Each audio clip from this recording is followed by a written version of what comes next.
ایک دفعہ کا ذکر ہے کہ ایک لاما جو دور دراز کے ایک گاؤں میں کام کر رہا تھا، اس نے خانقاہ کے سردار راہب کو خط لکھا جس نے لکھا تھا کہ برائے کرم ایک اور لاما بھیجے، ہمیں ان کی ضرورت ہے۔ یہاں سردار راہب نے اپنے تمام شاگردوں کو بلایا اور وہ خط پڑھا ان کے سامنے۔ پھر اس نے کہا کہ میں تم میں سے 5 کو بھیجنا چاہتا ہوں۔ ایک لاما نے پوچھا، لیکن 5 کیوں پوچھے؟ جب اس نے صرف ایک سردار کے لیے جواب دیا، آپ کو بعد میں پتہ چلے گا، اگر میں 5 لاما بھیج دوں گا تو یقین نہیں ہے کہ ایک بھی پہنچ جائے گا، کیونکہ راستہ لمبا اور خلفشار ہے۔ سینکڑوں شاگرد ہنس پڑے کیونکہ وہ سمجھتے تھے کہ 5 راہبوں کو بھیجنا حکامت ہے۔ جب انہوں نے ایک مانگ لیا تھا لیکن چیف نے اصرار کیا۔ اگلی صبح ان کا سفر شروع ہوا۔ جب وہ ایک گاؤں کے پاس سے گزر رہے تھے کہ ایک قاصد آیا، دوڑ کر ان کے پاس آیا اور کہا کہ ہمارے پادری کی خوراک ہے اور ہمیں ایک پادری کی ضرورت ہے۔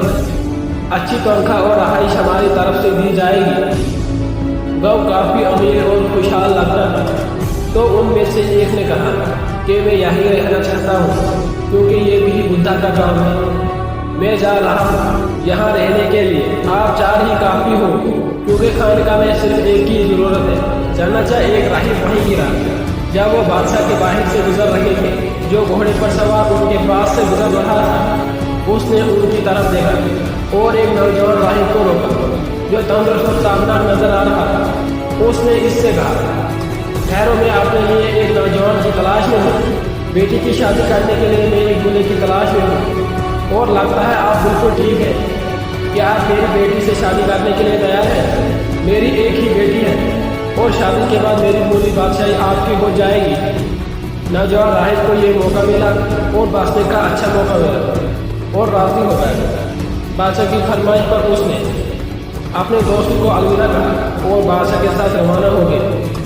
اب 3 راہب جو رہ گئے تھے، انہیں معلوم ہو گیا کہ سردار صحیح ہے، راستہ لمبا ہے اور خلفشار سینکڑوں میں ہے۔ تینوں نے فیصلہ کیا کہ وہ ہوشیار رہیں گے اور ایسے کسی خلفشار سے پریشان نہیں ہوں گے۔ تاہم گہرائی سے انہیں ان 2 راہبوں پر رشک آیا جنہوں نے انہیں تیسری رات چھوڑ دیا تھا۔ وہ رات کو راستہ بھول گئے تھے۔ انہیں صرف ایک چراغ نظر آیا۔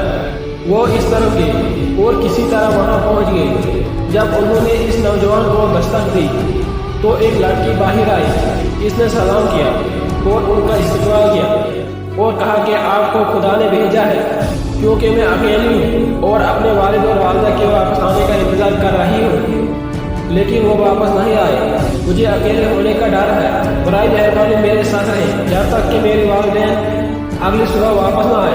انہیں جانا تھا، لیکن ان میں سے ایک کو اس نوجوان لڑکی سے پیار ہو گیا تھا اور کہا تھا کہ اس کے والدین ابھی تک واپس نہیں آئے ہیں۔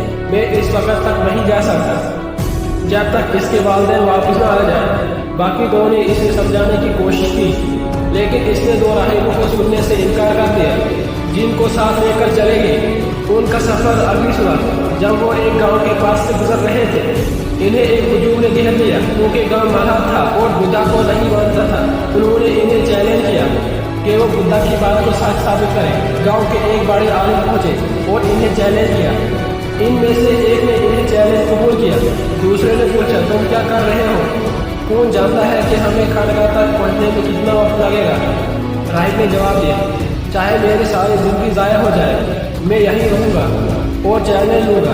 میں بدھا کا عقیدت مند ہوں اور یہ انسان نے اپنے فلسفوں کو چیلنج کیا ہے۔ میں اس گاؤں کو قائل کروں گا کہ آپ جا سکتے ہیں۔ در حقیقت صرف ایک کی ضرورت ہے۔